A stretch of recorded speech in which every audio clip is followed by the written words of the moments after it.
यहाँ पूछा गया है if 1 is subtracted from the numerator and 3 is added to denominator of the fraction। तो मान लिया कि फ्रैक्शन n/d है, न्यूमरेटर एंड डिनोमिनेटर, और वहाँ बताया गया है कि न्यूमरेटर इज एडेड, उसमें इसमें से न्यूमरेटर में से एक सब्ट्रैक्ट करो और डिनोमिनेटर में 3 जोड़ दो, तब वह जाकर के फ्रैक्शन 1/2 हो जाता है। ठीक, ये पहली कंडीशन हो गई। और दूसरा कंडीशन में बताया गया है कि if 1 is added to numerator, अब न्यूमरेटर में 1 जोड़ दिया, and subtracted from and 1 is added in numerator and 1 is subtracted from denominator, the fraction become 5/6। ये दूसरा कंडीशन हो गया। तब कह रहा है कि न्यूमरेटर प्लस डिनोमिनेटर का सम क्या है। तो आप इसको, ये दो हो गए, अब इससे दो इक्वेशन बनेंगे, है ना। 2n - 2 = d+3, यानी 2n - d = 5 समीकरण, इसको इक्वेशन ए मान लो। अब सिमिलरली इससे भी एक इक्वेशन बनेंगे, 6n + 6 डिवाइडेड = 5d - 5, यानी 6n - 5d = -11।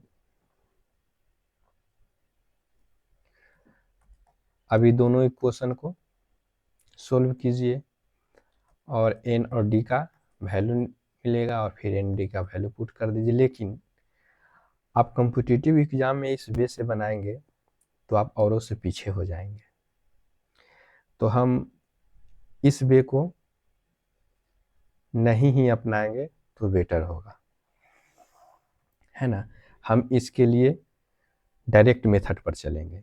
ये तो अल्टरनेटिव मेथड हो गया है, ये तो बच्चे लोग बनाते हैं। अगर हम भी कंपटीशन में यही बनाएंगे तो फिर आगे कैसे होंगे, क्योंकि कंपटीशन में टाइम कम और क्वेश्चन ज़्यादा होते हैं। तो हम डायरेक्ट मेथड में चलते हैं और देखते हैं, राइट। देखते हैं कि वहाँ बताया गया है कि न्यूमरेटर में कोई कंडीशन के ले लीजिए, तो बताया गया कि न्यूमरेटर में 1 जोड़ा गया है और डिनोमिनेटर से 1 घटाया गया है, तो 5/6 हो जाता है फ्रैक्शन। यानी यहाँ n का वैल्यू क्या होगा, तो यहाँ 5 है ना, यहाँ 5 है, n + 1 = 5 और d - 1 = 6 है, तो यानी n का वैल्यू यहाँ क्या हो जाएगा 6 और d का वैल्यू क्या हो जाएगा 7,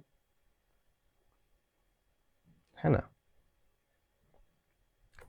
सॉरी, यहाँ प्लस में है तो n का वैल्यू 5 - 1 यानी 4 ना हो जाएगा, और 6 का वैल्यू और d का वैल्यू यहाँ माइनस में है तो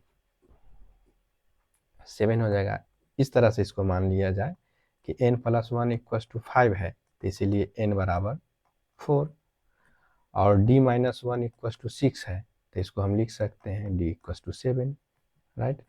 तो अब हमको पूछा गया है सम n + d, यानी 7 + 4 = 11, है ना, यानी n + d 11। अब हम यहाँ देख रहे हैं कि ऑप्शन में 11 है नहीं, 19 है, 24 है, 21 है, 22 है, यानी हमें देख रहे हैं कि 11 जो है वो 22 का फैक्टर है ना, यानी इसका आंसर 22 हो जाएगा।